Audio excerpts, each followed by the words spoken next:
The alarms blared with a deafening intensity throughout the cramped cockpit of the Meridian. Jason Card gripped the controls with white knuckles, his jaw clenched tight as the rescue vessel shuddered violently around him. Sweat beaded on his forehead despite the climate control's best efforts, trickling down his temple as he fought against the planet's unforgiving gravitational pull. "A computer status report," he barked, voice steady despite the chaos. "Hull integrity at 37%. Atmospheric entry angle critical. Landing protocols compromised." The AI responded in its unnervingly calm voice.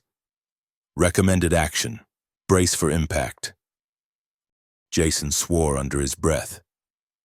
12 years as an elite rescue pilot, and this was how it might end, on some unnamed planet in the galactic fringe, catalogued only by its coordinates. His mission had been simple: survey the recently discovered habitable world, assess for colonization potential, and return to Earth Federation headquarters. No one had mentioned the strange electromagnetic anomalies that had rendered his ship's systems nearly useless as soon as he'd entered the atmosphere. Through the view screen, a vast emerald landscape rushed toward him, dense forests stretching as far as the eye could see, punctuated only by what appeared to be scattered settlements built within and around massive trees. The Meridian's failing sensors detected breathable atmosphere and Earth-like gravity, which would be comforting if he weren't plummeting toward the surface at terminal velocity. "I computer deploy emergency stabilizers and reroute all remaining power to landing thrusters," Jason commanded, fighting to maintain control as the ship bucked wildly. "Acknowledged. Warning, impact imminent in 30 seconds. Jason's mind flashed to his life on Earth, the apartment in New Sydney he rarely saw, the parents who'd begged him to take a planet-side position after his last near-death experience, the string of failed relationships left in the wake of his dedication to the Rescue Corps. At 32, he had saved countless lives but had barely begun living his own. 20 seconds to impact. He pulled back on the controls with all his strength, attempting to level the craft's nose. If he could just angle the Meridian to glide rather than plummet. 10 seconds. Jason activated his crash harness, the smart fabric tightening securely around his body. "Computer, activate emergency beacon. Priority Alpha. Transmit coordinates on all Federation frequencies." The beacon activated, transmitting. The treetops rushed up to meet the ship. Jason closed his eyes. "Computer, final entry. Tell Sarah I'm sorry I missed her wedding." 5, 4, 3. The Meridian slammed into the forest canopy with crushing force. Metal screamed as ancient trees splintered beneath the ship's hull. Jason's head snapped forward, then back, his ribcage compressed painfully against the harness. The view screen shattered inward, sending crystalline shards slicing through the air. Something warm and wet trickled down his forehead as darkness threatened the edges of his vision. The ship careened through the forest, tearing a destructive path until it finally skidded to a halt in a clearing. Emergency systems hissed and sparked around him. The persistent, high-pitched beeping of the emergency beacon punctuated the sudden, eerie silence. Jason fumbled with the harness release, his fingers slick with blood. His black Rescue Corps uniform was torn in several places, revealing angry red gashes beneath. With a groan, he pushed himself from the pilot's seat and stumbled toward the emergency supplies cabinet. "A computer damage assessment," he wheezed, feeling the distinct possibility of cracked ribs with each labored breath. No response came. The ship's AI was offline, along with most other systems. Only the emergency beacon continued its relentless signal into the void of space. Jason could only hope someone was listening. He managed to retrieve the emergency medkit and applied a skin-sealing spray to the worst of his lacerations. The bioactive compound stung fiercely but stopped the bleeding almost instantly. A hypo-injector of broad-spectrum antibiotics and painkillers followed. bringing blessed relief within seconds. The ship's main hatch was jammed, but the emergency exit still functioned. Jason collected what supplies he could: a portable scanner, emergency rations, a standard-issue plasma cutter that doubled as a weapon, and a universal translator, before forcing the exit open. Humid. Oxygen-rich air rushed into his lungs as he stepped onto alien soil. The forest around him was unnervingly Earth-like yet subtly wrong, leaves too perfectly symmetrical. Bark with an iridescent quality, and strange bioluminescent fungi clinging to fallen trunks. The gravity felt slightly lighter than Earth standard, giving his movements an uncanny bounciness despite his injuries. The clearing created by the Meridian's crash landing extended about 50 meters in each direction. Beyond that, the dense forest resumed its dominion. In the distance, Jason could make out what appeared to be structures among the trees, perhaps the settlements he'd glimpsed during his descent. His scanner confirmed the atmosphere was breathable but detected unusual biochemical markers in the air. Nothing immediately dangerous, but definitely alien. The same device attempted to triangulate his position relative to the nearest Federation outpost, but failed repeatedly. Whatever had interfered with the Meridian systems was affecting his portable technology as well. "Hello?" he called out experimentally, not really expecting a response. The universal translator at his belt would handle any alien languages if necessary. The forest responded only with the rustling of leaves and strange, distant animal calls. Jason was considering his next move when a faint crackling sound caught his attention.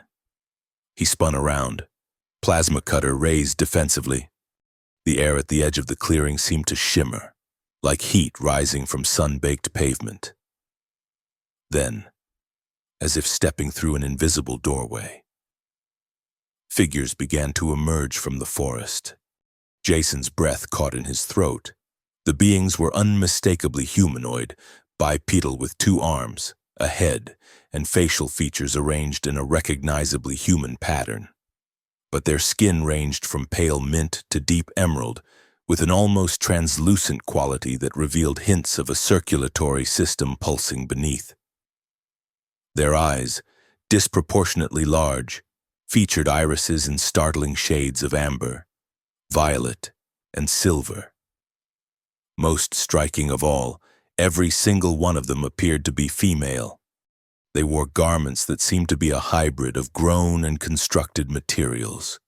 Fabrics that resembled leaves and bark but moved with a fluid grace that suggested advanced bioengineering. Each carried what appeared to be weapons, spears and bow-like devices that hummed with an energy Jason couldn't identify.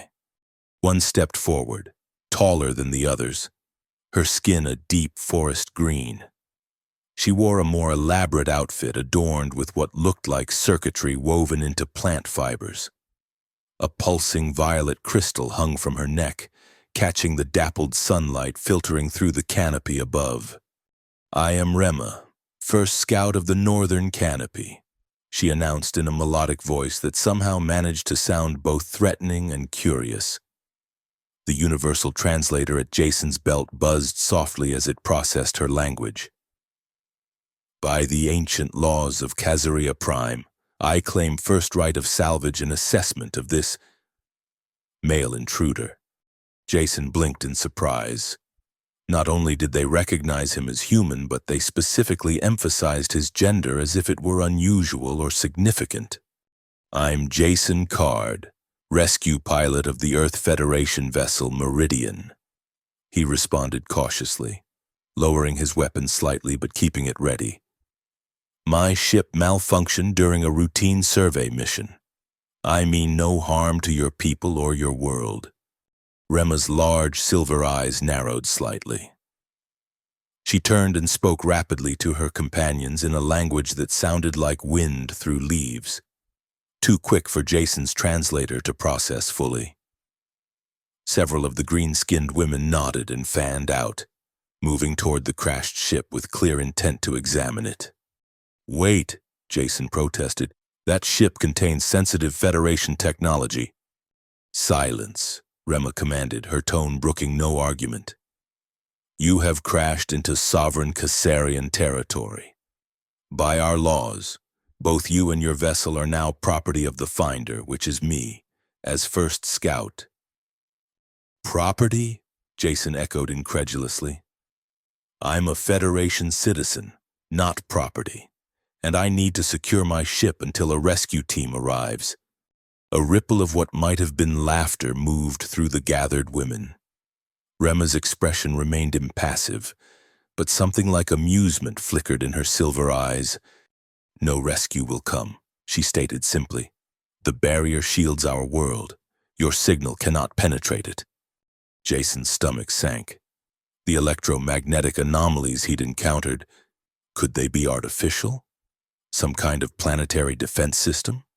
Listen, he tried again, adopting his most diplomatic tone. I'm not an invader or a threat.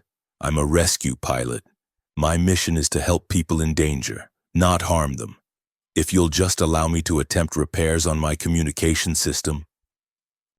The High Council will determine your fate, Rema interrupted. As a male specimen, you are unusual. We have not seen one of your kind in many generations. The way she said male specimen sent an uncomfortable chill down Jason's spine. Before he could respond, two of the women approached him with what appeared to be restraints fashioned from some kind of living material that pulsed with bioluminescent energy. This isn't necessary, Jason protested, taking a step back and raising his plasma cutter once more. I've already told you I mean no harm. Rema's expression hardened.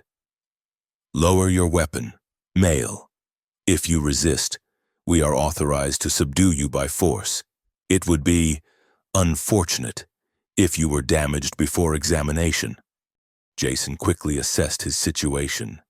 He was outnumbered, injured, on unfamiliar terrain, and facing beings whose capabilities he couldn't gauge. Fighting would be foolish at this point. With reluctance, he lowered the plasma cutter and allowed one of the women to take it from his hand. The restraints were fastened around his wrists, not painfully tight, but secure. They felt warm and slightly pulsing, as if they were partially alive. What do you mean by male specimen? Jason asked as they began to lead him away from the crash site. Where are the men of your species? Rema glanced back at him, a complicated expression crossing her features. There are no men on Caesarea Prime, she said simply. Not anymore? The implications of her statement hit Jason like a physical blow. A planet populated entirely by women. How was that biologically possible? And more importantly, what did it mean for him as potentially the only male on an entire world? The High Priestess will be most interested in you. Rema continued, her tone unreadable. It has been over 300 cycles since a male has walked on our soil. As they led him deeper into the forest, Jason could see that what he had mistaken for trees were actually massive living structures.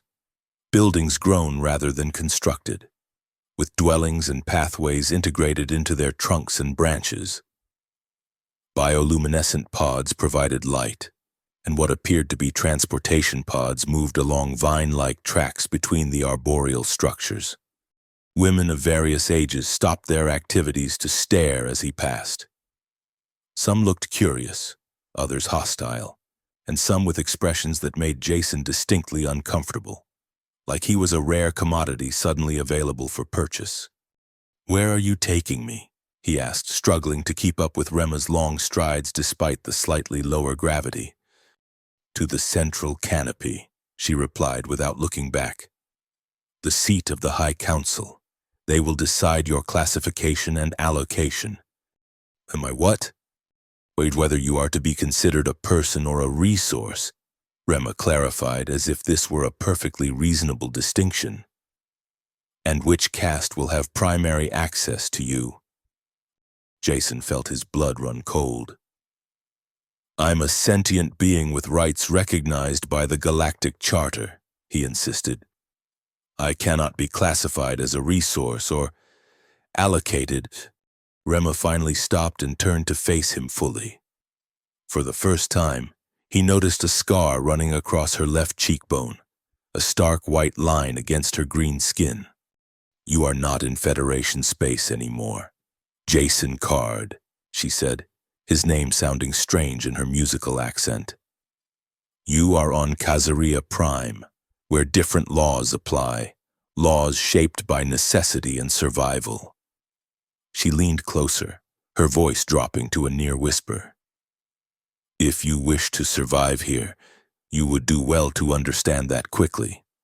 With that ominous warning, she resumed their march toward the heart of the arboreal city. As they walked, Jason noticed signs of technological decay around them. What must once have been advanced systems were in various states of disrepair, with organic components seemingly grown to replace failing mechanical parts. The living architecture was breathtaking in its complexity. Yet there was an undeniable sense of decline, as if the civilization was slowly losing its grip on the technology that had once defined it. The path inclined upward as they approached what appeared to be the central tree, a behemoth that dwarfed the others around it. Its trunk must have been hundreds of meters in diameter, with sprawling structures built into and around it at various levels. A series of platforms connected by spiral staircases and living elevators led upward into the canopy. As they ascended, Jason's scientific curiosity temporarily overcame his fear. The engineering, or perhaps bioengineering, required to create such structures was beyond anything the Federation had achieved. These people might have advanced technology in some areas despite the evident decay in others. How long has your civilization been here? He asked Rema as they rode a platform that rose smoothly up the trunk. She considered him for a moment before answering. The archives say we arrived on Kazaria Prime 800 cycles ago. The First Mothers led us here to escape the wars that consumed our original homeworld. You're not native to this planet? No, our ancestors were human like you. They came on great ships. Her expression darkened. The males were plentiful then, until the divergence. Before Jason could ask what the divergence was, they arrived at their destination, an enormous chamber hollowed out of the central tree's heartwood. The walls pulsed with bioluminescent patterns that seemed to respond to the movements of the many women moving purposefully through the space. At the center, a raised dais held a semicircular table where 7 women sat in ornate chairs that appeared to be growing directly from the floor. These women were different from the others Jason had seen. Their skin tones ranged from the palest mint to a blue-green so dark it was almost black. Elaborate markings adorned their faces and arms. Some appeared tattooed, others raised like delicate scar tissue. Each wore a crystal similar to Rema's, though larger and pulsing with more intense light. At the center sat a woman whose presence commanded immediate attention. Her skin was a medium jade tone, but with an iridescent quality that caught the light as she moved. Unlike the practical attire of the others, she wore flowing robes of what appeared to be living fabric that shifted colors subtly. Her eyes, ringed with intricate markings, were a startling gold that seemed to glow from within. "The High Priestess Xeris," Rema announced, bowing deeply. "I present the male intruder found with the crashed vessel in the northern quadrant." All eyes turned to Jason. The weight of their collective gaze made his skin crawl. High Priestess Xeris rose from her seat, her movements fluid and deliberate. "Approach, outsider," she commanded in a voice that resonated with authority. Jason was nudged forward by his escorts until he stood at the base of the dais, looking up at the 7 council members.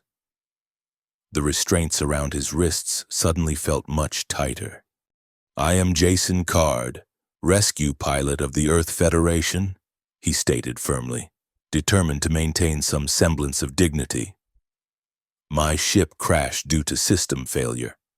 I request assistance with repairs and communication equipment to contact my people.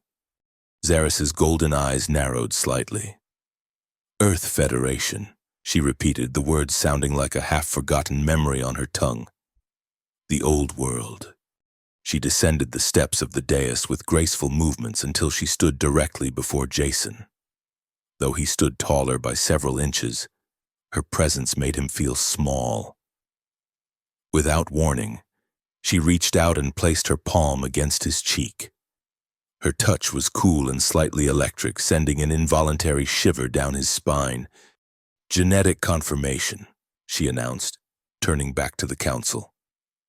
Human male, unmodified baseline genome. She studied Jason with renewed interest. How curious that after all this time, one of you would fall from the stars into our midst. A high priestess, spoke another council member, her tone sharp with suspicion. We must consider the possibility that this is not accident but infiltration. The Khazarians have attempted such tactics before. Xeris nodded thoughtfully. A valid concern, Scout Commander Kina. The woman who had spoken leaned forward, revealing features sharper and more angular than the others. Her skin was the darkest green Jason had seen, and her eyes were an unsettling shade of violet that seemed to cut through him. I recommend immediate gene harvesting and then containment until we can verify his story. Kina continued, her gaze never leaving Jason. If he is a Federation spy, his genetic material is still valuable, but his mind cannot be trusted. A gene harvesting? Jason interjected, alarm rising in his voice. What exactly does that entail? His question was ignored as another council member spoke. The laws are clear. First right of claim belongs to Scout Rema. She should have primary access to his genetic material, with secondary access determined by resource allocation protocols. Jason looked to Rema, whose expression had become carefully neutral. Whatever primary access meant, she didn't seem entirely comfortable with the designation. I am not a resource to be allocated, Jason insisted, his voice rising despite his best efforts to remain diplomatic. I am a sentient being with rights under the Galactic Charter, to which I believe your ancestors were signatories. This statement caused a ripple of murmurs throughout the chamber. Xeris raised a hand, and silence immediately fell.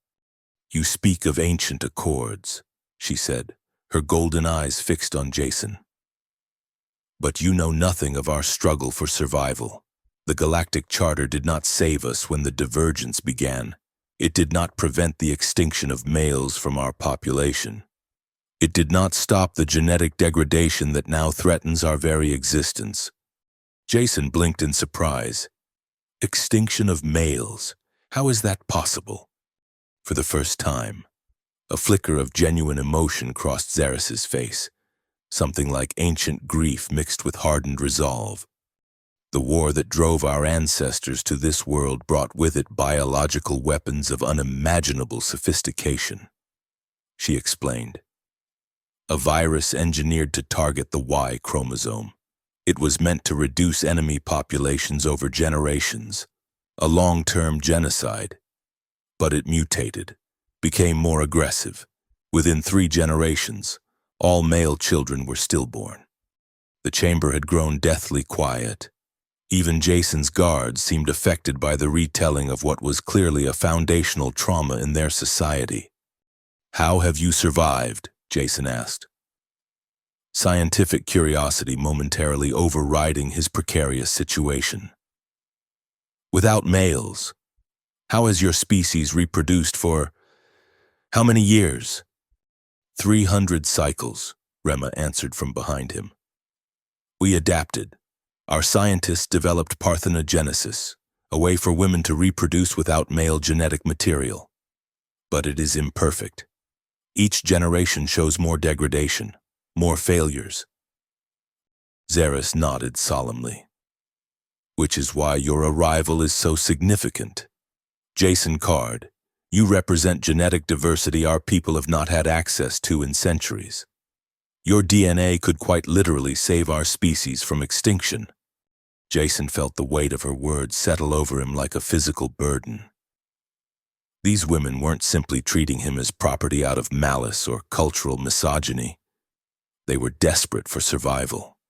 I understand your situation, he said carefully, and I sympathize with your struggle.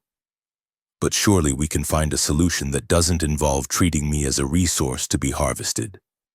Kina made a dismissive sound.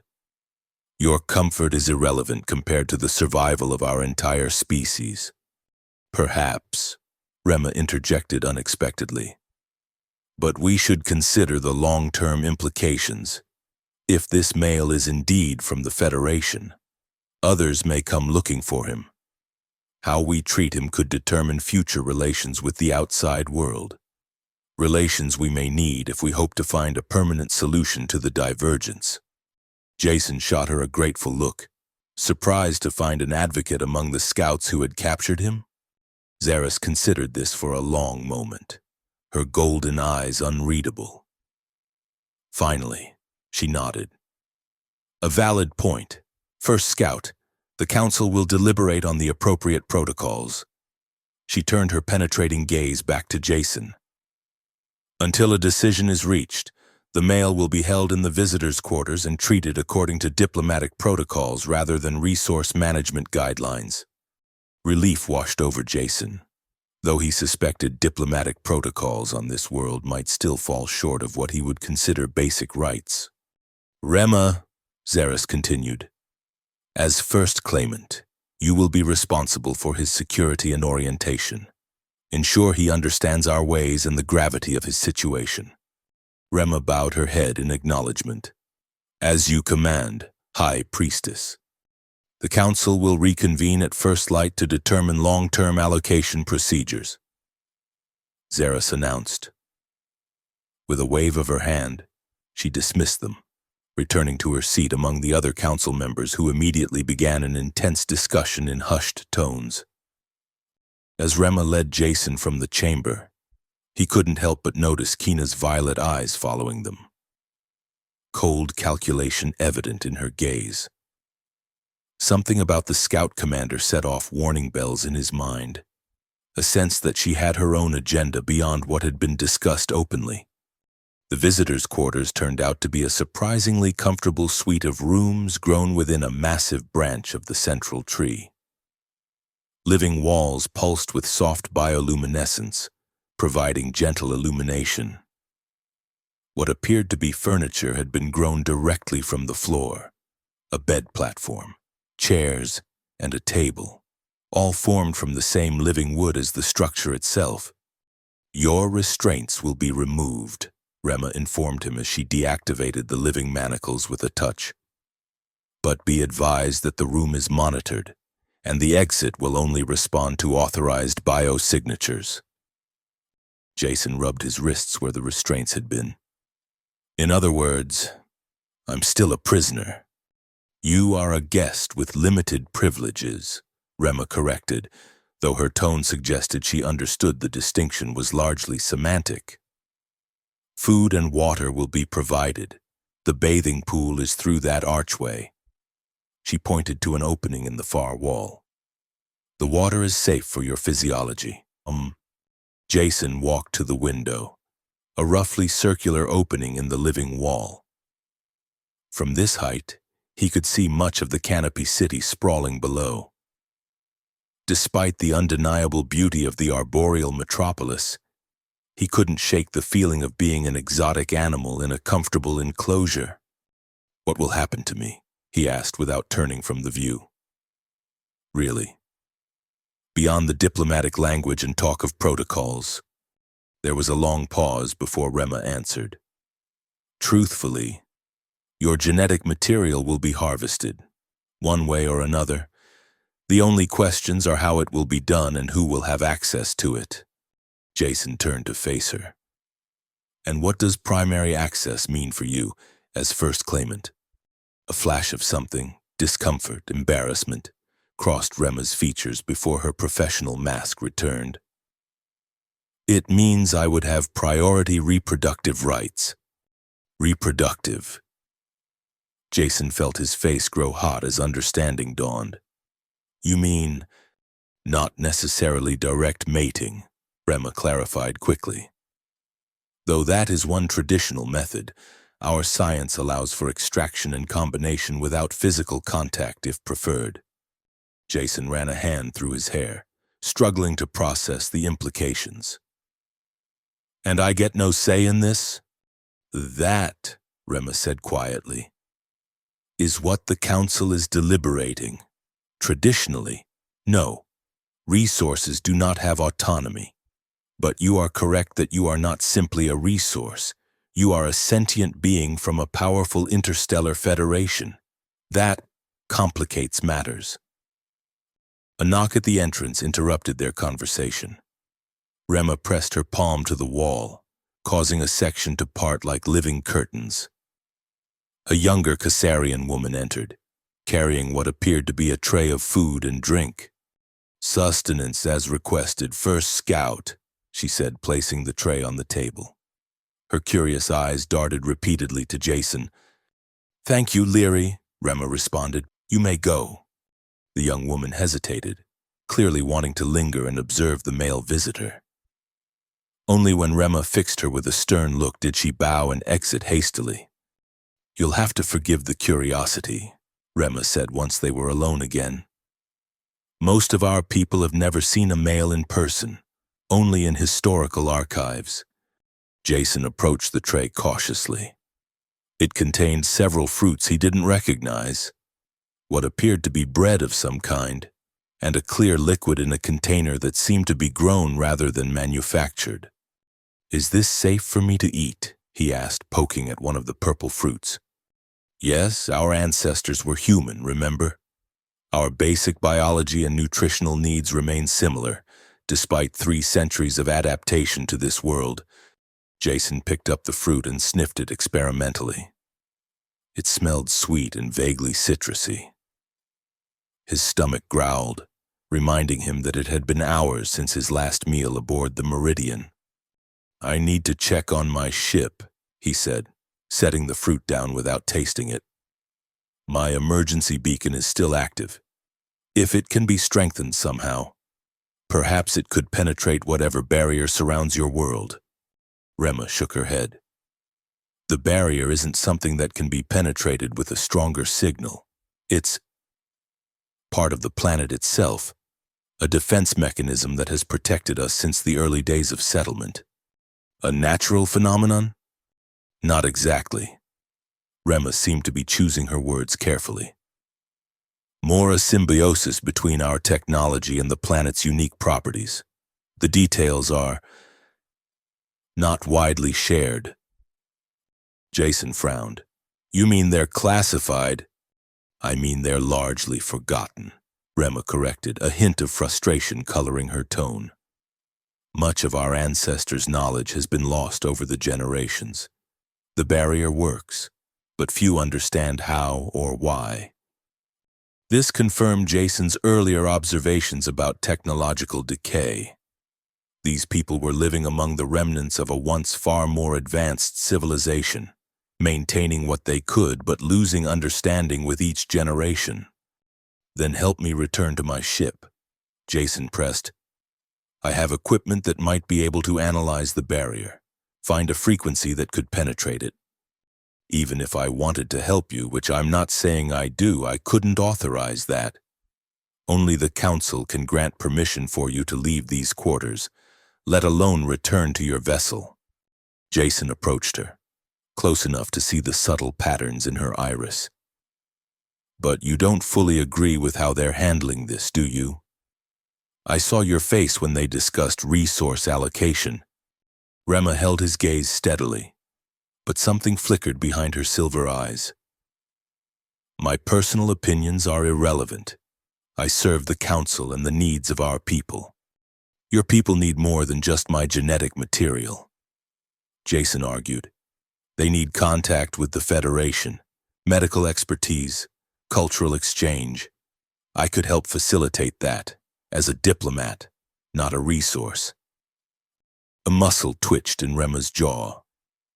You speak of ideals without understanding our reality. The last time outsiders came to Kazuria Prime, they attempted to claim it for themselves. Many died. The Federation isn't like that, Jason insisted. We have strict protocols for first contact and respecting sovereign worlds. Rema's expression remained skeptical. Perhaps. But my duty is clear. She moved toward the exit. Rest, eat. Tomorrow will bring decisions that will affect both our futures. Wait, Jason called as she reached the doorway. My ship, are your people still examining it? Rema paused. Yes, our scientists are most interested in its technology. There's a personal log, Jason said quickly. In the main computer, now if it survived the crash, I'd like to have it. Something softened briefly in Rema's expression. I'll see what I can do. With that, she pressed her palm to the wall and exited, the living barrier sealing seamlessly behind her. Left alone. Jason finally allowed himself to feel the full weight of exhaustion from the crash and subsequent events. His body ached from injuries only partially treated by the emergency medical supplies, and his mind reeled from everything he'd learned.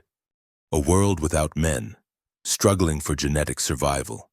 A civilization slowly losing its technological edge. And he, possibly the first male they'd seen in 3 centuries, viewed as a walking genetic resource rather than a person.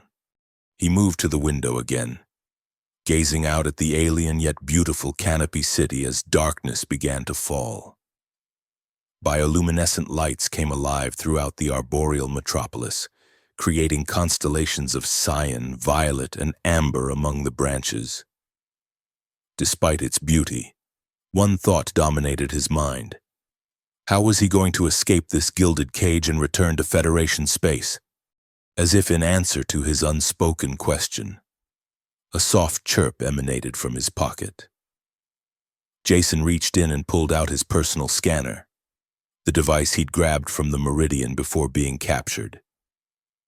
The women had apparently overlooked it during their cursory search of his person. The scanner's display flickered with static but showed a faint signal, not from space, but from somewhere within the canopy city itself.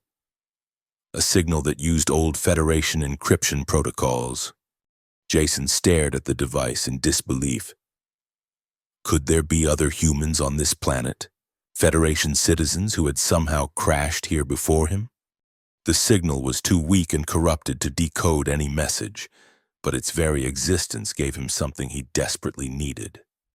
Hope.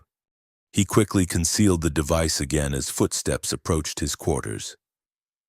The living door parted to reveal a Kasarian he hadn't seen before, older than Rema, with pale mint skin and wearing what appeared to be a scientific apparatus integrated into her clothing. I am Talus, Chief Biological Archivist, she announced without preamble. I have been sent to collect preliminary genetic samples. Jason tensed. I was told the council would deliberate until morning.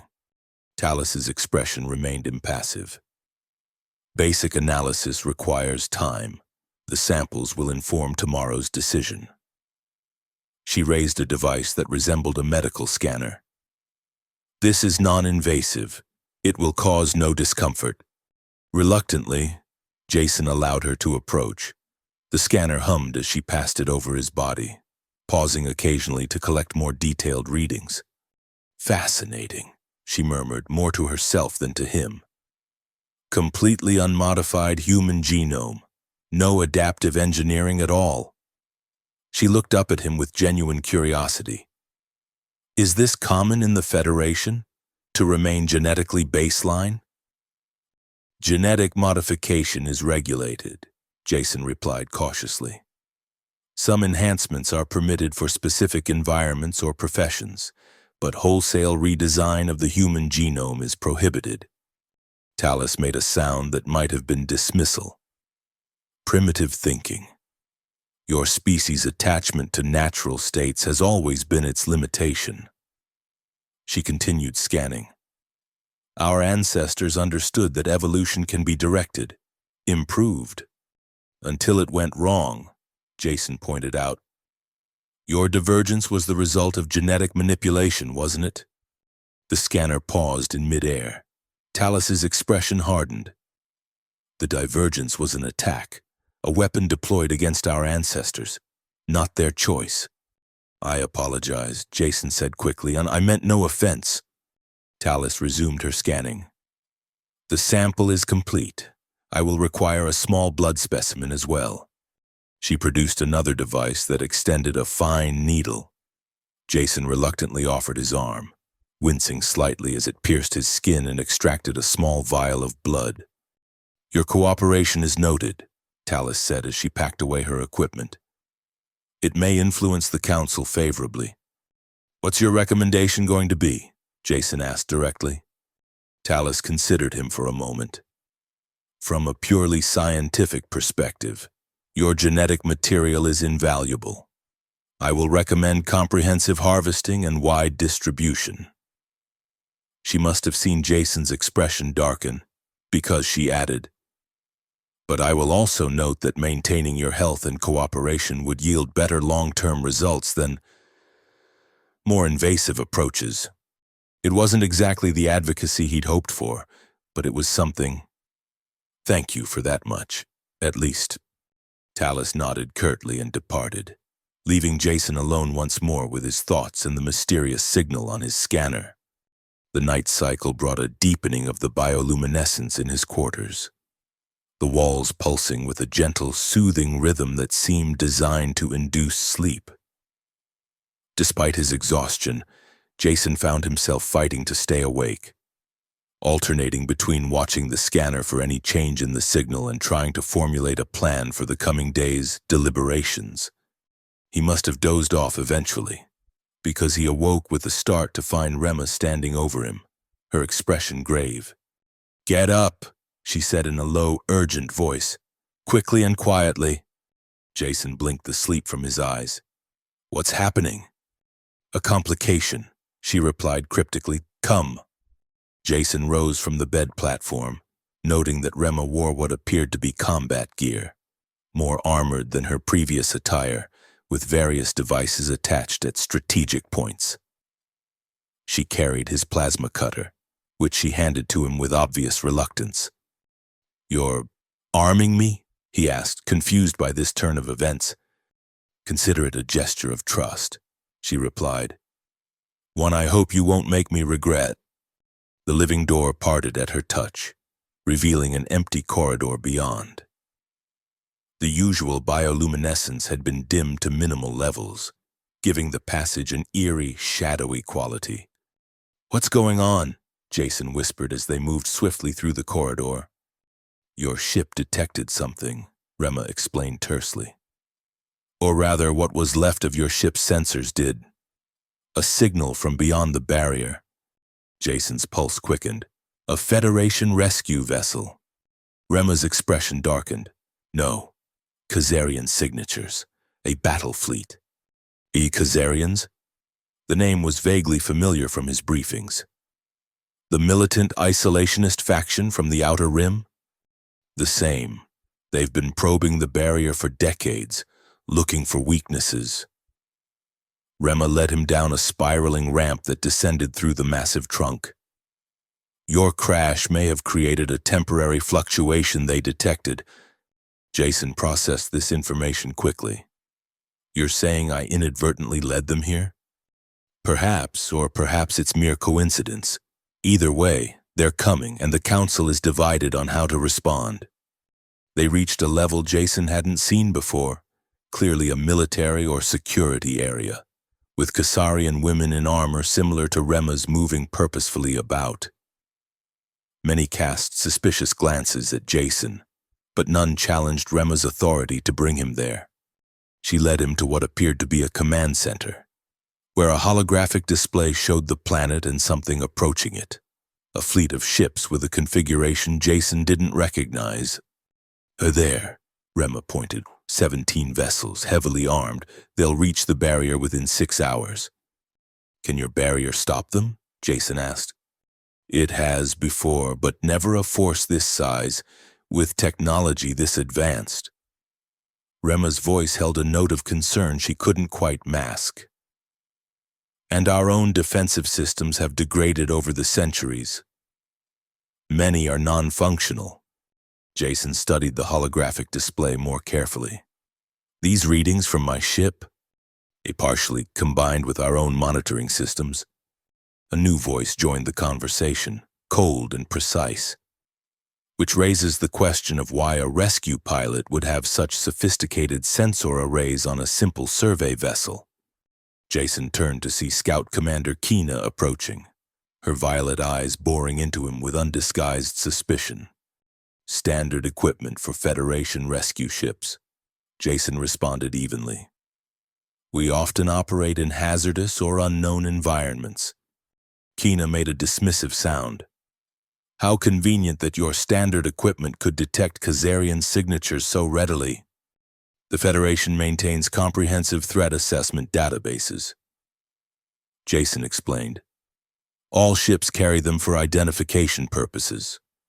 Or perhaps, Kina suggested, stepping closer, you recognize them because you're working with them.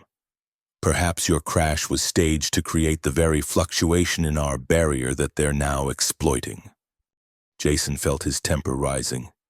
That's absurd. I nearly died in that crash. A calculated risk, Kina countered. One worth taking for the intelligence you've already gathered about our defenses and biological vulnerability. Rema intervened before Jason could respond. This speculation serves no purpose, Commander. Whether he led them here intentionally or not is irrelevant now. They are coming, and we must prepare. Kina's violet eyes remained fixed on Jason for a long moment before she nodded curtly.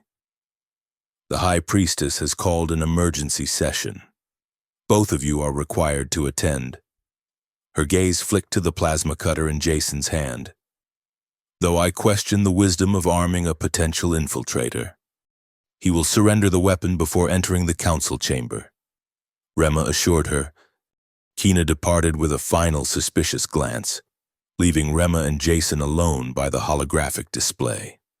She doesn't like me much, Jason observed dryly. Kina doesn't like anyone much, Rema replied. But her suspicion of outsiders runs deeper than most. She lost family in the last Khazarian probe attempt. Jason looked back at the display, studying the approaching fleet. These Khazarians, what do they want with your planet? Resources, territory, power. Rema's voice held centuries of collective bitterness. What conquerors always want. They're an aggressive, expansionist culture that believes might determines right. The Federation has had dealings with them, Jason recalled from his briefings. Tense, but not openly hostile. They've violated border agreements but avoided direct conflict. They're more bold in regions they believe the Federation doesn't monitor closely. Rema said, this sector has been largely ignored by your people for generations. A thought struck Jason. The signal on my scanner, could it be Khazarian? Rema looked at him sharply. What signal? Jason hesitated only briefly before retrieving his scanner and showing her the encrypted signal it had detected. Her eyes widened slightly as she examined it. This is not Khazarian, she said softly. This is old, very old. Federation encryption? Yes, but from before the divergence, Rema's silver eyes met his. From the time of the first mothers, before Jason could ask more, an alert sounded throughout the command center. The holographic display flickered, showing new data. The Khazarian fleet had increased speed and would reach the barrier sooner than predicted. We need to go, Rema said urgently. The Council must know of this development and of this signal you found. As they hurried toward the Council chamber, Jason's mind raced. A Federation signal from centuries ago, still transmitting, a hostile fleet approaching, and somewhere in this living city, secrets that might explain both the Khazarians' isolation and their impending danger. One thing was becoming increasingly clear. His fate was now inextricably linked with that of this strange, female-only society, whether either of them liked it or not. The council chamber was in chaos when they arrived. The 7 members were engaged in heated debate, their voices rising above one another in a cacophony of argument. High Priestess Xeris sat at the center, her golden eyes closed in what appeared to be deep concentration or perhaps resignation. "The barrier will hold," one council member insisted, pounding the living table for emphasis. "It has never failed us before." "Never against such a force," countered another. "We must evacuate the outlying settlements, bring everyone to the central canopy, and abandon our territorial claim." A third objected. "That is precisely what the Khazarians want, to force us into retreat so they can establish footholds." Xeris opened her eyes, instantly commanding silence with her presence alone. Her gaze fell on Jason and Rema as they entered. "First, Scout," she acknowledged Rema. "You have brought the mail." "Good." Her golden eyes narrowed at the plasma cutter in Jason's hand. "Though I question the wisdom of arming him at this juncture," Jason surrendered the weapon to Rema without protest. "High Priestess, I believe I can help with the situation." A ripple of skeptical murmurs ran through the chamber. Kina, standing to one side of the council table, made a derisive sound. "Help," she echoed. "You've done quite enough already, outsider, so your arrival precipitated this crisis." "A theory without evidence," Rema interjected firmly, "and one that distracts from the immediate threat."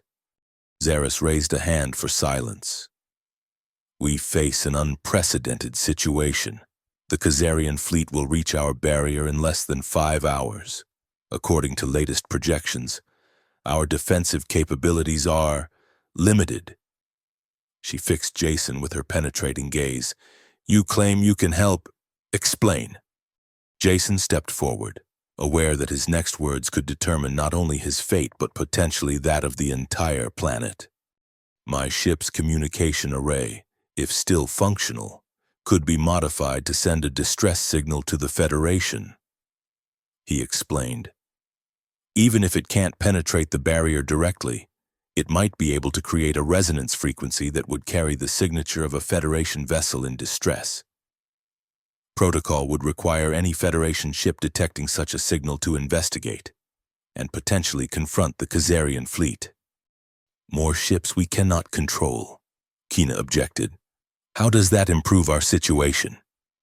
"Because unlike the Khazarians, the Federation respects planetary sovereignty." Jason countered. "They wouldn't attempt to invade Khazaria Prime. They would protect it from aggression while establishing diplomatic contact." "Pretty words," Kina said dismissively. "But we have only your assurance of Federation benevolence." "There's more," Jason continued, turning to Rema. "Show them what we found." Rema hesitated only briefly before displaying the scanner with its mysterious signal. The mail's device detected this transmission originating from somewhere within the city. It uses Federation encryption. Very old Federation encryption. This revelation caused a stir among the council members. Xeris leaned forward, her golden eyes fixed on the scanner. "And from where does this signal originate?" she demanded. "We haven't been able to triangulate the exact location," Rema admitted. "But it appears to be coming from the lower levels, perhaps even from the archives." At the mention of the archives, a palpable tension filled the chamber. Several council members exchanged significant glances, and even Kina's perpetual hostility seemed temporarily displaced by concern. "The archives are sealed," one council member stated flatly. "They have been for generations. Perhaps it's time they were opened," Jason suggested. "If there's information there that could help us understand the barrier or communicate beyond it." "The archives were sealed for a reason," Xeris interrupted, her voice taking on a ceremonial quality. "The knowledge they contain was deemed too dangerous by our ancestors.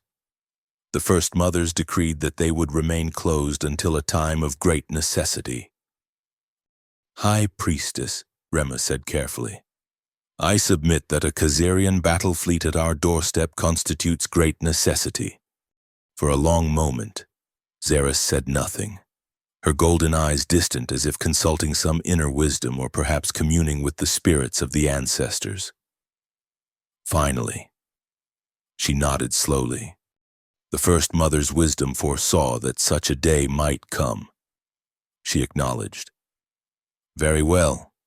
The archives will be opened, but only to those with direct purpose there. She fixed her gaze on Jason. The male will be permitted to investigate this signal, accompanied by First Scout Rema and... Her eyes swept the chamber before settling on a figure in the shadows. Scout Commander Kina. Kina stepped forward, violet eyes narrowed. High Priestess, I must object. Allowing this outsider access to our most sacred historical repository is a risk, Xeris finished for her. One we must take given the circumstances. Your objection is noted, Commander, but my decision stands. You will accompany them to ensure security protocols are maintained. Kina bowed stiffly, clearly displeased but unwilling to challenge the High Priestess directly.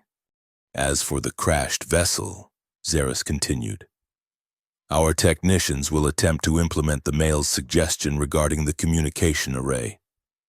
However, she added, fixing Jason with a stern look, be aware that we will not compromise the integrity of the barrier. If your plan threatens our primary defense, it will be abandoned immediately. Understood? Jason agreed. But we should hurry. The longer we wait, the closer the Khazarian fleet gets to your world. Xeris rose to her feet, her living robes flowing around her like liquid emerald. Then it is decided. You will depart for the archives immediately. May the wisdom of the First Mothers guide your steps. As they were dismissed from the council's presence, Jason couldn't help but notice the subtle shift in how he was being treated. No longer simply a resource to be allocated, he had become, if not quite an ally, at least a potentially useful asset in the face of a common enemy. Rema led Jason and a visibly reluctant Kina to a lift platform at the far side of the central canopy. Unlike the other organic elevators Jason had seen, this one was sealed behind what appeared to be a living membrane that responded only to Xeris's direct authorization, transmitted through Rema's command crystal. The archives lie at the deepest level of the central route, Rema explained as they descended. Few living Khazarians have ever seen them. Including you? Jason asked. Rema nodded. My position grants me certain privileges, but the archives have been restricted to all but the High Priestess herself for generations. Convenient, Kina muttered. We face a crisis, and suddenly this male appears with a signal leading us to the forbidden archives, almost as if it were planned. Jason bit back a retort, recognizing that arguing would only reinforce Kina's suspicions. Instead, he focused on the rapidly changing environment around them. As they descended below the inhabited levels of the arboreal city, the living architecture gave way to something older, more mechanical. The soft bioluminescence was replaced by harsh, artificial lighting that flickered erratically, suggesting power systems on the verge of failure. This section predates the divergence, Rema explained, noting Jason's interest. From when our ancestors first settled Khazaria Prime, the lift finally came to a halt with a shuddering groan that suggested its mechanisms hadn't been used in decades, perhaps centuries. The doors parted to reveal a vast chamber hewn from the living rock beneath the great tree's roots. Jason stepped out cautiously, his scientific curiosity overwhelming his apprehension. The chamber stretched away into darkness, illuminated only by occasional pools of flickering light. Rows upon rows of data storage units lined the walls, some recognizably electronic, others seemingly biological in nature, and still others using technology Jason couldn't begin to identify. The accumulated knowledge of our ancestors, Rema said quietly, a note of reverence in her voice. Scientific, cultural, historical, everything they thought worth preserving. Jason activated his scanner, searching for the mysterious signal. It was stronger here, pulsing with increased urgency as if sensing their presence. This way, he indicated, following the signal's increasing strength.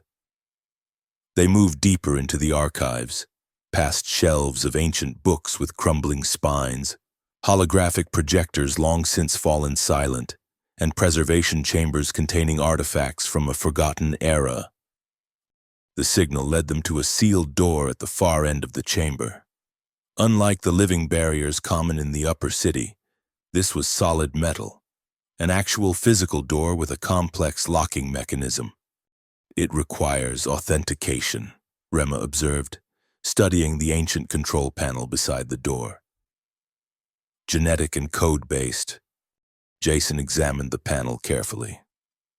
This is Federation technology, military grade, from the Earth-Mars colonial period, late 22nd century design. Kina moved closer, suspicion evident in her posture. How convenient that you recognize it. Basic historical knowledge, Jason replied evenly. And part of our training as rescue pilots, we sometimes encounter abandoned colonies or outposts with similar security systems. The scanner in his hand beeped loudly, indicating that the signal originated from directly behind the sealed door. Jason studied the control panel more closely, noting the degradation of its components. I might be able to bypass it, he said, looking to Rema for permission. She nodded, though Kina made a sound of protest. The archives are sacred, then we should request High Priestess Xeris' presence before proceeding further. There's no time, Rema countered. The Khazarian fleet will reach the barrier in less than 4 hours now. Reluctantly, Kina stepped back, allowing Jason access to the control panel. He worked quickly, using his scanner to analyze the locking mechanism and identify potential bypass points.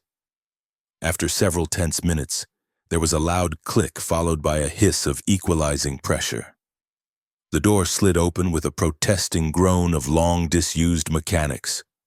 Beyond lay a smaller chamber, clearly designed as a secure communication center.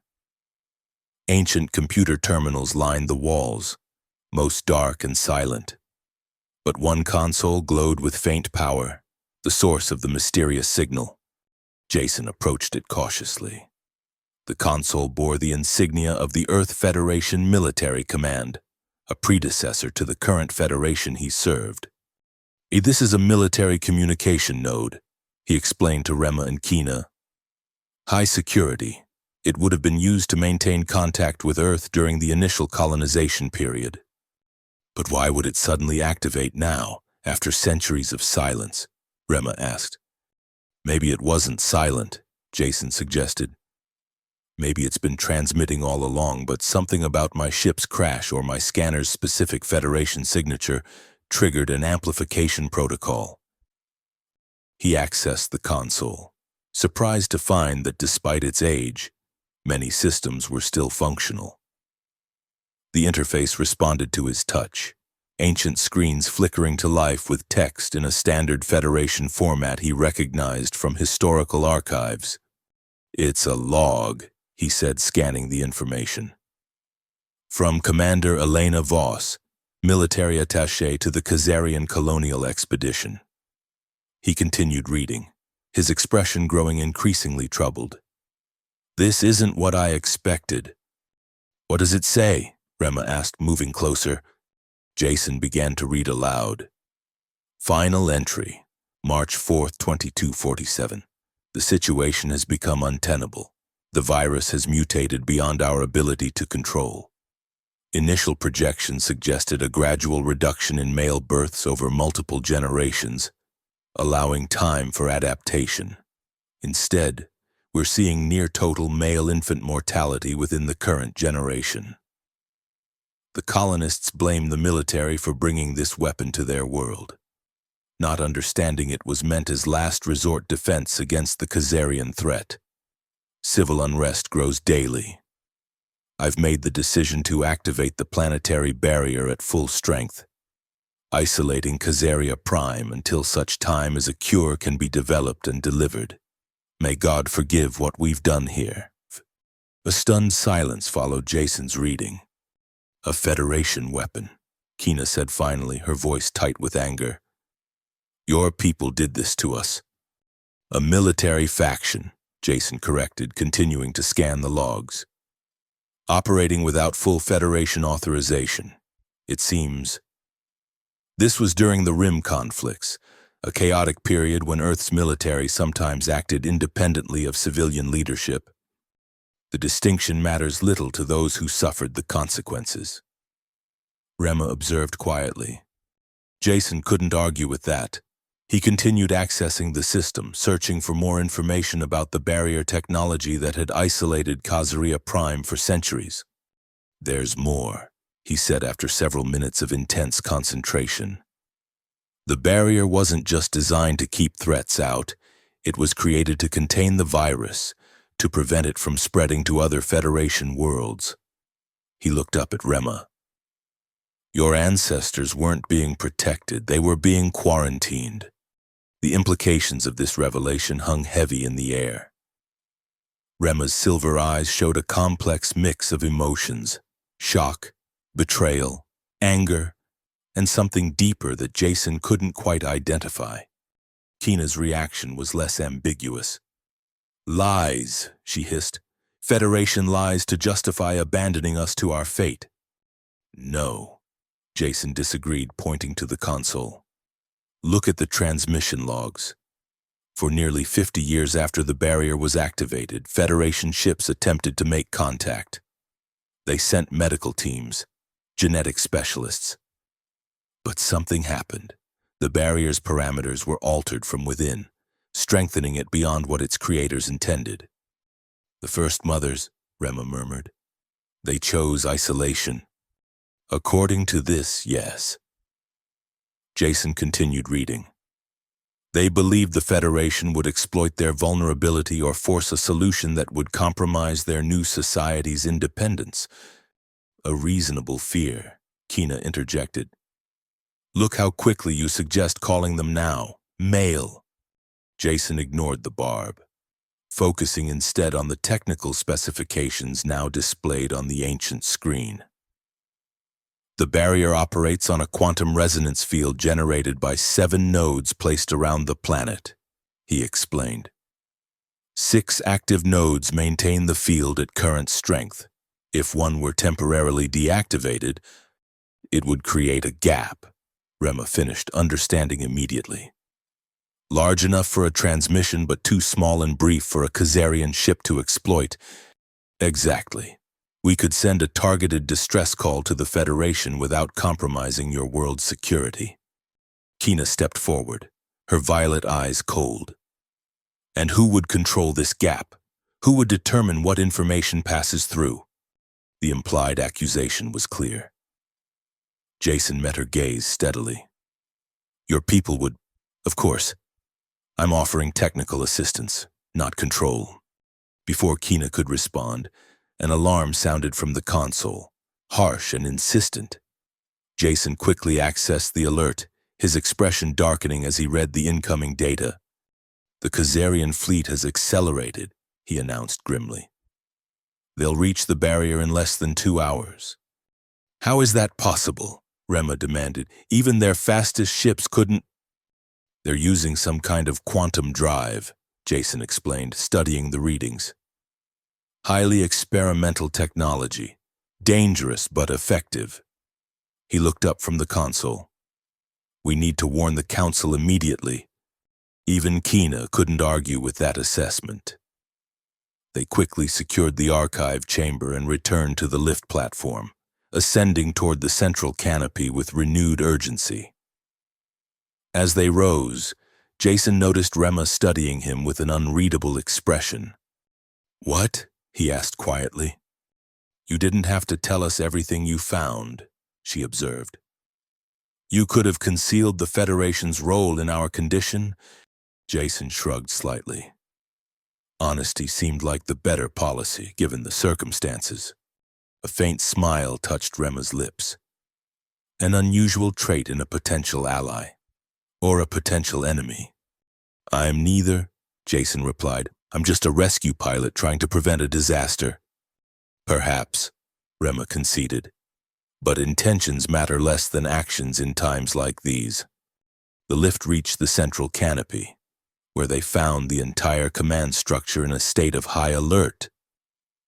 Caesarian warriors moved purposefully through the great chamber, preparing defensive positions and evacuation protocols. High Priestess Xeris stood at the center, issuing commands with calm authority despite the chaos around her. A High Priestess, Rema called, approaching with Jason and Kina in tow. The archives have yielded critical information and a warning. The Caesarian fleet has increased speed. They will reach the barrier within 2 hours. Xeris's golden eyes widened slightly, the only indication of alarm in her otherwise composed demeanor. So soon? Our preparations are incomplete. There's more, Jason added. We've discovered the true nature of the barrier and its control systems. With your permission, I believe we can create a temporary gap to send a distress signal to the Federation. Xeris studied him intently. You found the communication node. It wasn't a question, and Jason realized with sudden clarity that the High Priestess had known of its existence all along. Yes, he confirmed, along with logs detailing the barrier's creation and purpose, including the Federation's responsibility for our condition, Kina added pointedly. A ripple of shocked murmurs spread through those close enough to hear this revelation. Xeris silenced them with a raised hand. The past cannot be changed, she stated firmly. Our concern must be the present danger. If the male believes he can create a gap in the barrier to summon aid, we must consider the option. A High Priestess, objected one of the council members, to rely on outsiders after centuries of self-sufficiency is preferable to annihilation. Xeris finished sharply. The Caesarians will show no mercy if they breach our defenses. We all know this. The council member subsided, though clearly unhappy with the decision. Xeris turned back to Jason. What do you require? Access to one of the barrier control nodes, he replied. And a direct link to my ship's communication array, if your technicians have managed to salvage it. Xeris nodded decisively. It shall be done. First Scout Rema will coordinate the technical aspects. Commander Kina will oversee security. Her golden gaze shifted between the two Caesarians. Both of you are equally responsible for the success of this operation, and for ensuring the male does not compromise our sovereignty. Both women acknowledged the order with formal bows. As they turned to leave, Xeris called after them. And be aware, the Caesarian threat may not be our only concern. Our long-range sensors detected a second group of vessels approaching from the opposite vector. Configuration unknown. This new development sent a fresh ripple of tension through the command center. Jason exchanged a concerned glance with Rema. One hostile fleet was bad enough. What would a second mean for Caesarea Prime's chances of survival? As they hurried toward the nearest barrier control node, Jason found himself reflecting on the strange twist of fate that had brought him to this point. Less than 24 hours ago, he had been a simple rescue pilot on a routine survey mission. Now he was caught in a desperate race against time to save a forgotten colony of genetically altered humans from an alien invasion fleet, all while his status vacillated between prisoner, resource, and reluctant ally. If he survived this, it would make one hell of a mission report, assuming, of course, that he ever made it back to Federation space to file one. The barrier control node was housed in a massive structure at the edge of the central canopy. Part living tree, part ancient technology. the two so thoroughly integrated that it was difficult to determine where one ended and the other began. A team of Caesarian technicians awaited them, along with several components salvaged from the Meridian's communication array. The systems are active but locked to authorized access only, the lead technician explained, a hint of frustration in her voice. We haven't been able to interface with the core protocols. Jason examined the ancient controls. Like the communication node in the archives, this technology dated back to the original Federation military presence on Caesarea Prime. But unlike the relatively straightforward communication systems, the barrier technology was far more complex, a hybrid of Federation quantum mechanics and something else, something he didn't recognize. What is this? He asked, indicating the organic components that seemed to be as much a part of the system as the electronic ones. A Caesarian neural tech, Rema explained. Our ancestors discovered that the native flora of this world possessed a form of neural network, a planetary consciousness, in a sense. They found a way to integrate their technology with it, creating systems that could evolve and self-repair. Jason whistled softly in appreciation. That's centuries beyond current Federation biotech, and yet we've lost much of the knowledge required to fully understand it, Rema admitted. We maintain what we can, but the unspoken truth hung between them. The Caesarians were living among technological wonders they could no longer fully comprehend or control. It explained much about their current situation and the technological decay Jason had observed throughout their society. He turned his attention back to the barrier controls. I need to access the command protocols. If they follow standard Federation military structure from that era, I might be able to bypass the authorization requirements. Kina, who had been watching silently from nearby, stepped closer. And if you succeed, what prevents you from simply deactivating the entire barrier rather than creating a controlled gap? Several things, Jason replied patiently. First, the system appears to have redundant safeguards specifically to prevent complete deactivation. Second, doing so would allow the Caesarian fleet unimpeded access to your world, which would be suicide for all of us. And third, he added, meeting her suspicious gaze directly, I gave my word. Something flickered in Kina's violet eyes, not quite trust, but perhaps a fractional lessening of hostility. She stepped back, allowing him room to work. Jason connected his scanner to the control interface, using it to analyze the ancient security protocols. As he suspected, they followed standard Federation military encryption of the era, complex but not impenetrable to someone with his training. I think I've got it, he announced after several tense minutes. The interface flickered, then stabilized with a new display showing the status of all 7 barrier nodes. Now we need to calculate exactly where and when to create the gap for maximum effectiveness and minimum risk. Rema joined him at the console. The Caesarian fleet is approaching from the galactic north, she noted, indicating their position on the display. If we create the gap at the southern node, it would be furthest from their sensors. Good thinking, Jason agreed. And if we time it to coincide with a natural fluctuation in the barrier's energy cycle, it might be less detectable. Together, they calculated the optimal parameters for their plan.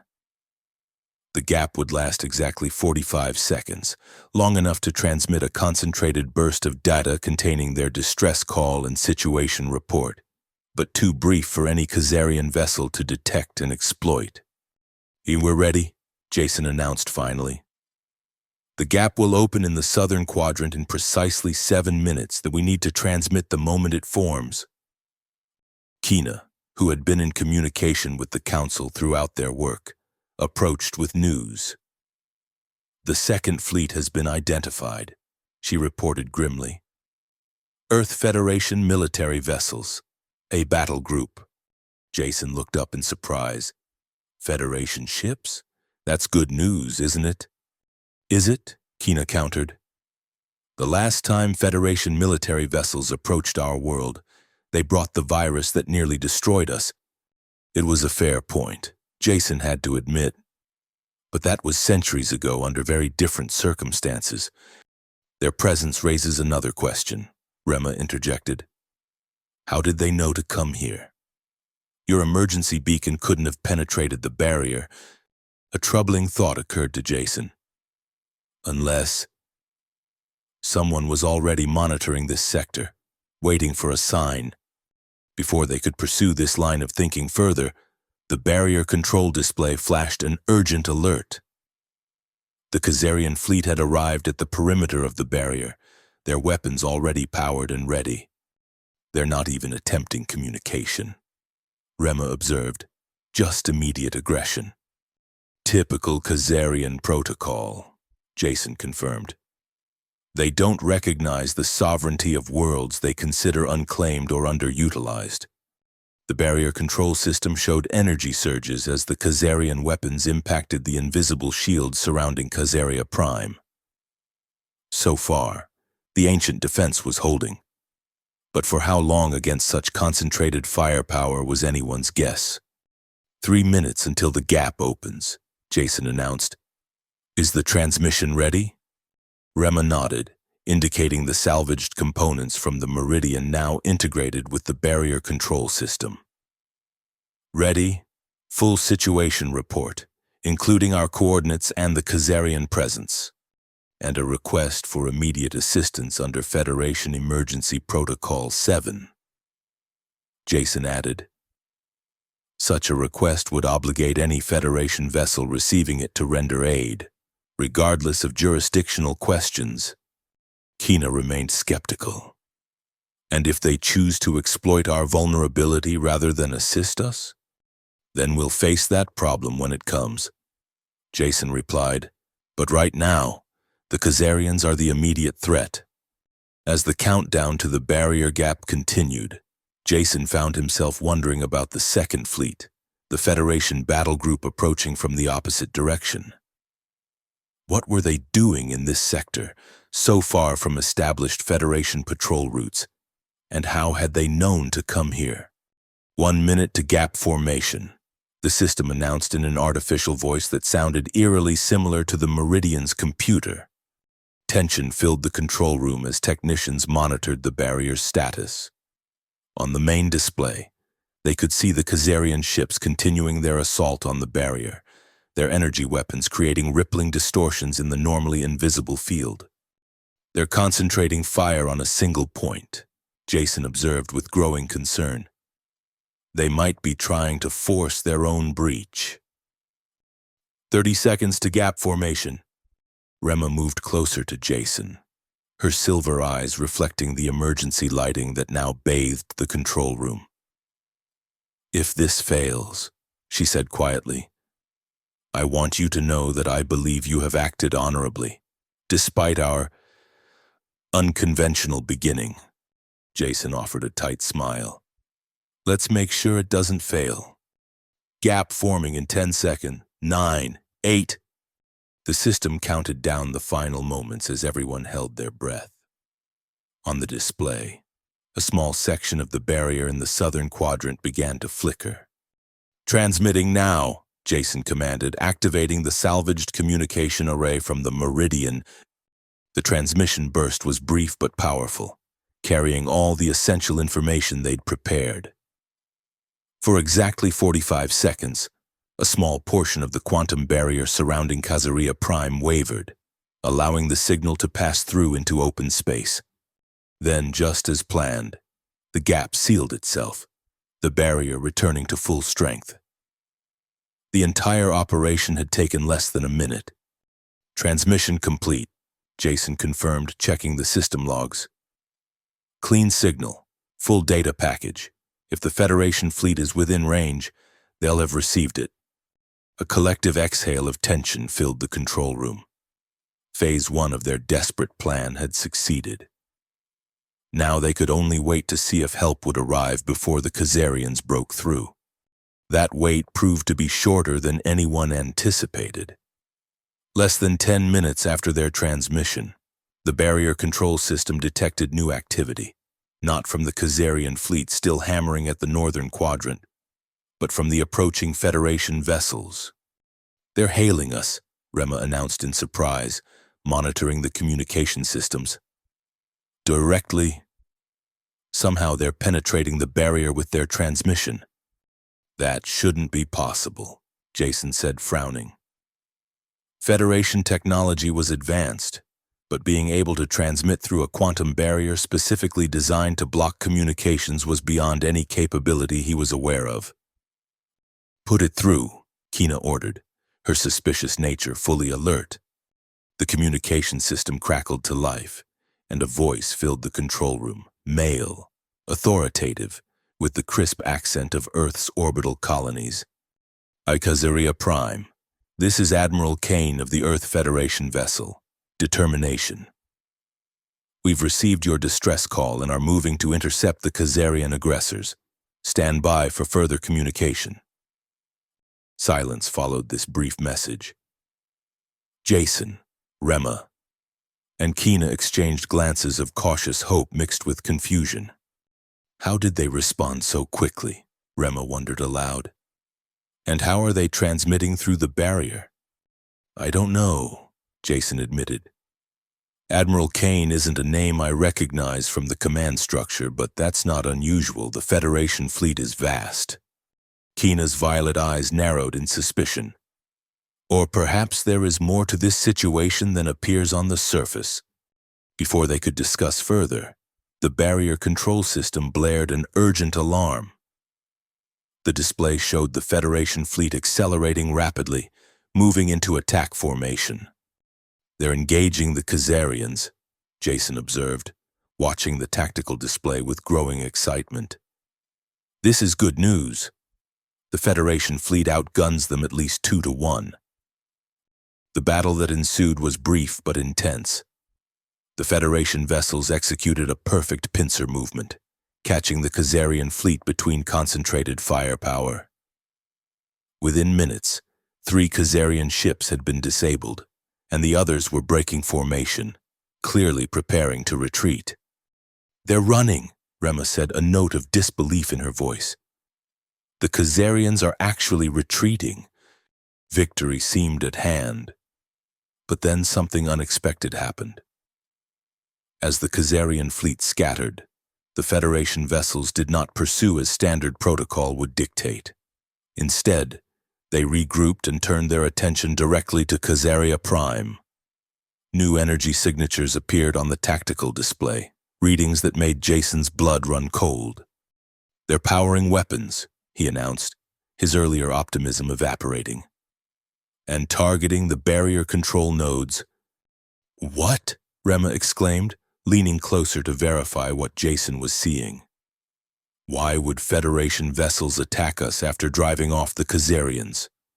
Kina's expression hardened into grim vindication. "Because they were never here to help us. They merely eliminated competition."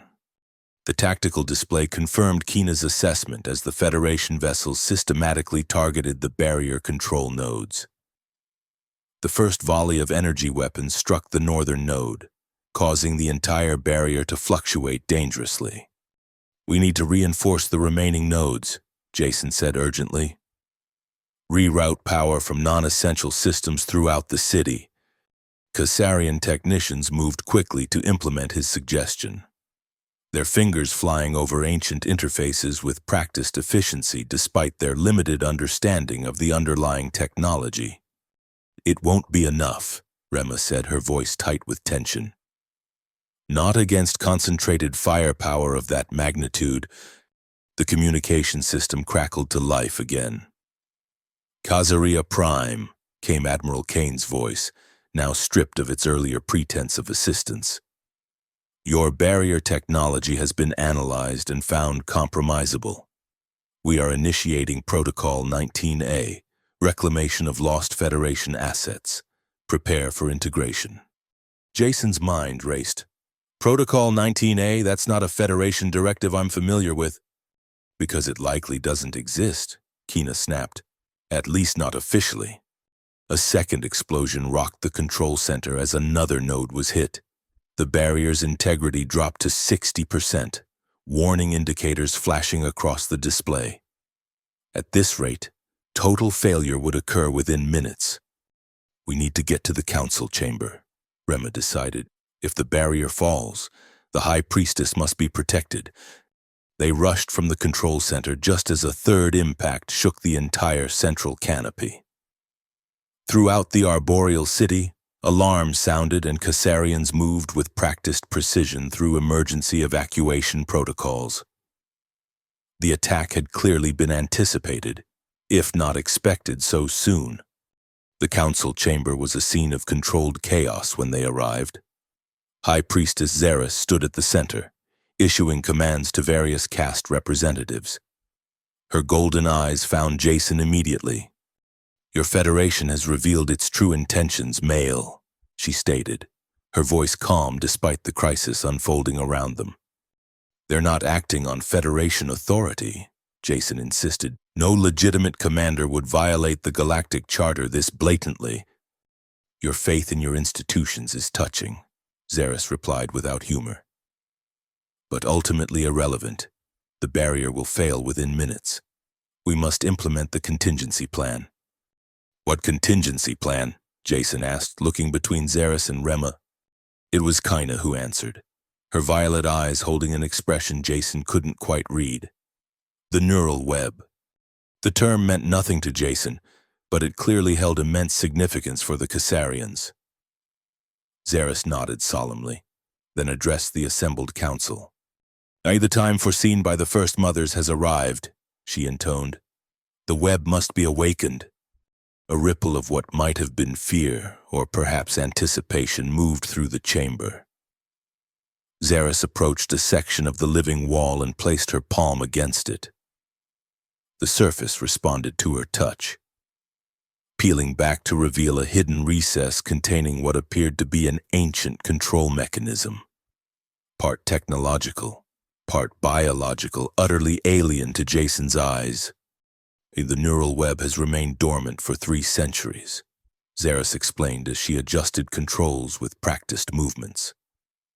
"Maintained but inactive, awaiting a moment of existential threat."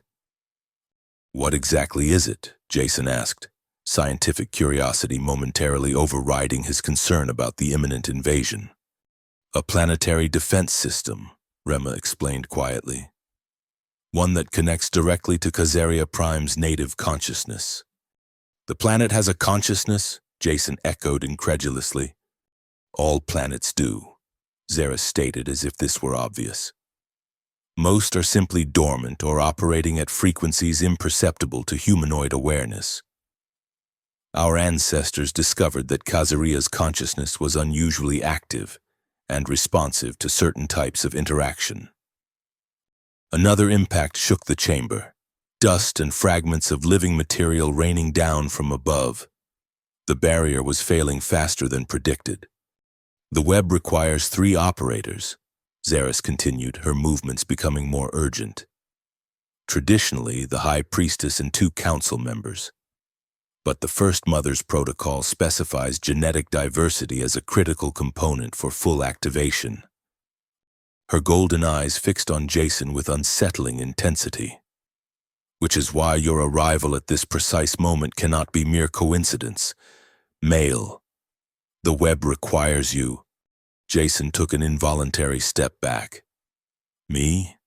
I don't know anything about your neural web or how to operate it." "Knowledge is unnecessary," Xeris assured him. "Only genetic compatibility and willingness to serve as a conduit." From the control mechanism, 3 crystalline devices emerged, similar to the pendants worn by the council members but larger and pulsing with internal light. Xeris took one and placed it around her neck, then offered the second to Rema. "First Scout, your bloodline traces directly to the First Mothers. You will serve as the second conduit." Rema accepted the crystal with solemn reverence, placing it around her neck. its pulsing immediately synchronized with Xerxes, the two crystals beating with the same rhythmic light. The third crystal was extended toward Jason. "The choice is yours, male," Xerxes said gravely. "But know that without the web's activation, Khazaria Prime will fall, and your fate will be sealed alongside ours." Jason hesitated, his instincts for self-preservation warring with the rescue pilot's code that had guided his life for 12 years. Never abandon those in need when you have the capacity to help. "What exactly will this do to me?" he asked, eyeing the crystal warily. "It will connect your consciousness temporarily to the planetary network," Xerxes explained. "The experience is intense, but not harmful if undertaken willingly." Another explosion rocked the chamber, more violent than the previous ones. A Khazarian warrior burst in, her expression urgent. "O High Priestess, the barrier has failed in the eastern quadrant. Federation landing craft have been detected descending toward the central canopy." Xerxes' expression remained calm, but her voice took on new urgency. "We are out of time. Male, decide."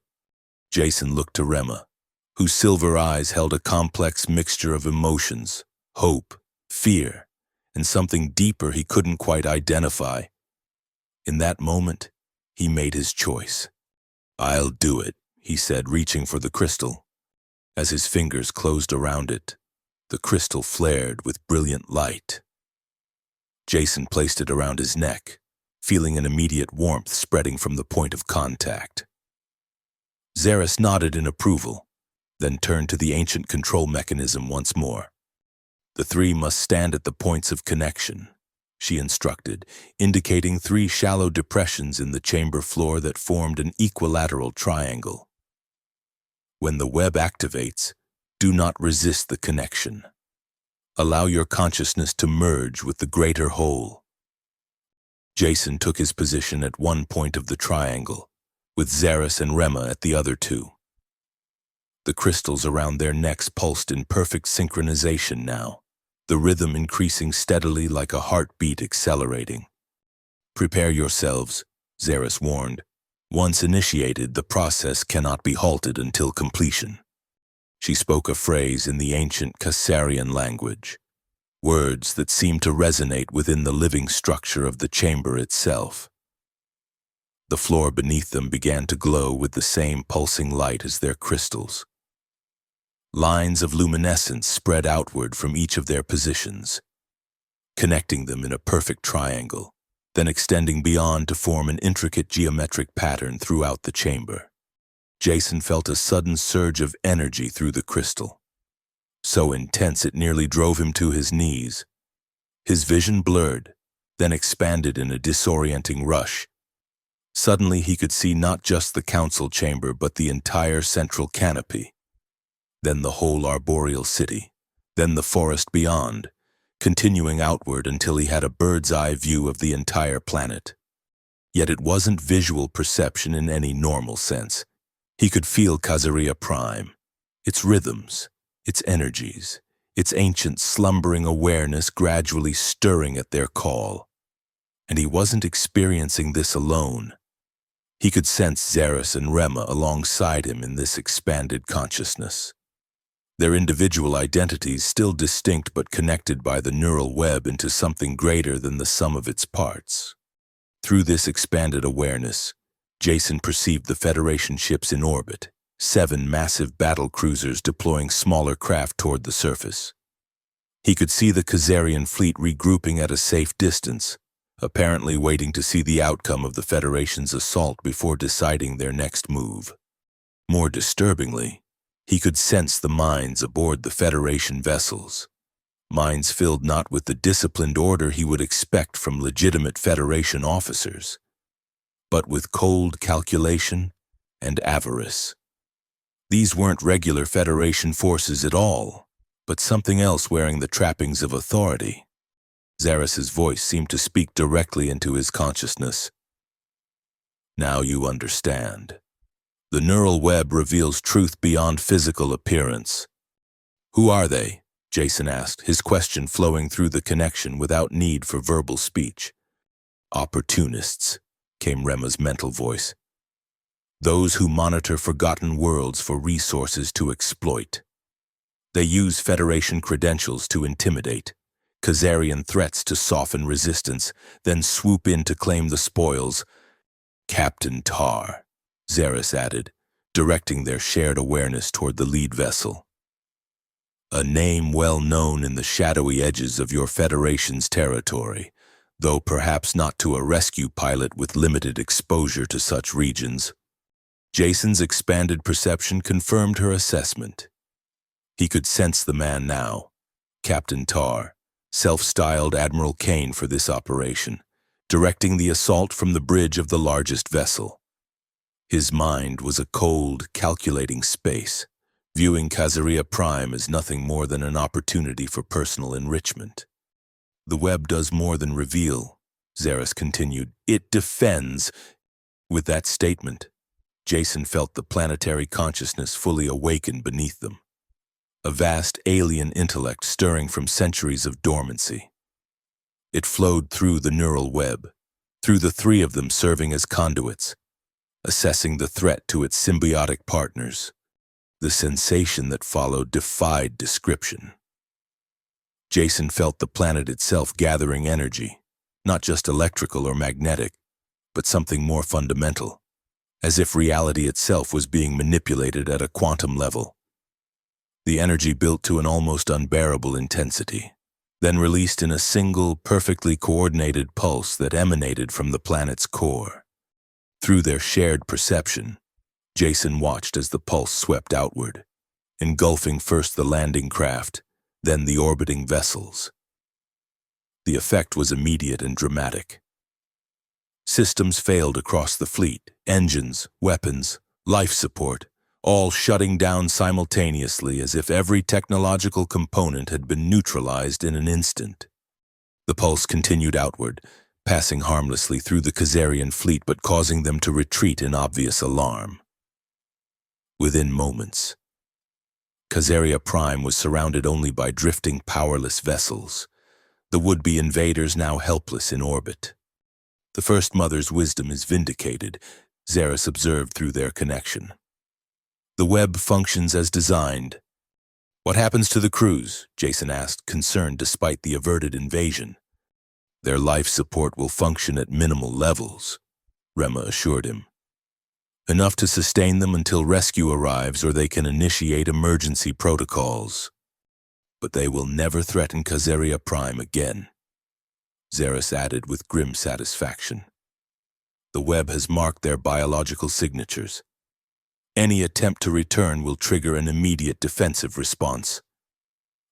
The connection began to fade gradually, the expanded awareness contracting back toward their individual consciousnesses. Jason felt a momentary sense of loss as the vastness of perception receded, leaving him once again limited to his human senses. When the process completed, he found himself on his knees in the council chamber, the crystal around his neck now dormant and cool against his skin. Rema and Xeris were similarly affected, though they recovered more quickly, presumably due to their genetic connection to those who had designed the system. It is done, Xeris announced to the council members who had witnessed the activation. Khazaria Prime is secure. The invaders are neutralized. A cheer went up from the assembled Khazarians. Jason rose shakily to his feet, feeling as if he had run a marathon. The experience had been exhausting yet exhilarating, unlike anything in his previous training or experience. What happens now? He asked quietly. Xeris turned to him, her golden eyes reflecting a new respect. Now we rebuild, strengthen our defenses, and perhaps, she added with a meaningful glance toward Rema, reconsider some of our oldest traditions. The days that followed were a whirlwind of activity throughout the arboreal city. The neural web's activation had done more than repel the invasion. It had reawakened dormant systems throughout Khazaria Prime, reversing centuries of technological decay. Ancient interfaces sprang to life, revealing information long thought lost. Machinery began self-repairing, guided by the planetary consciousness now in active communion with its Caesarian partners. Jason found his status transformed from potential resource to honored ally. The Council formally recognized his contribution to Caesarea Prime's defense, granting him diplomatic status and freedom to move throughout the city without escort. He spent much of his time working with Caesarian technicians to establish limited communication with the Federation. The barrier remained in place, a prudent precaution given recent events, but now operated with selective permeability, allowing carefully vetted transmissions to pass through. Jason's first priority was contacting legitimate Federation authorities to report the actions of Admiral Kane and his fleet. As he had suspected, Captain Tar was a known criminal operating in the galactic fringe, impersonating Federation officials to intimidate isolated worlds. The real Federation expressed shock at the discovery of Caesarea Prime and promised a full investigation into the historical circumstances of the colony's abandonment.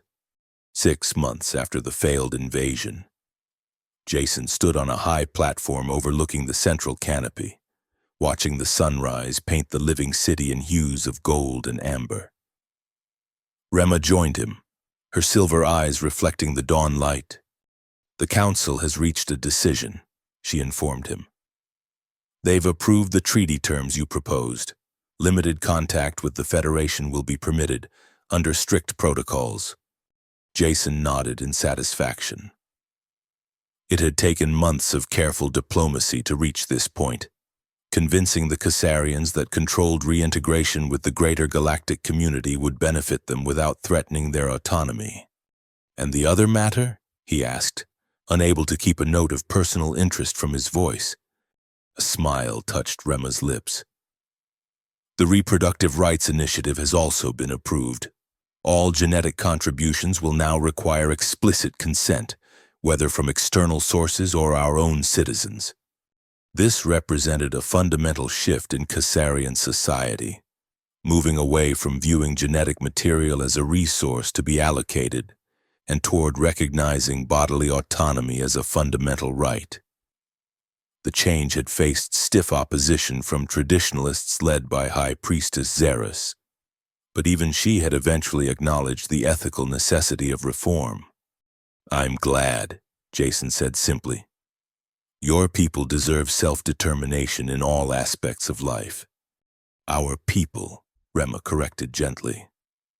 "The Council has extended an invitation for you to remain on Caesarea Prime as permanent Federation liaison, if you wish to accept."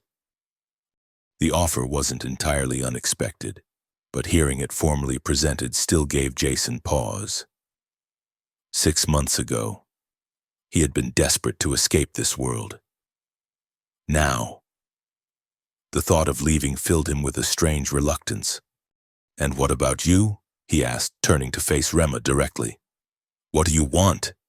Over their months of working together, their relationship had evolved from captor and captive to colleagues to something deeper neither had fully acknowledged.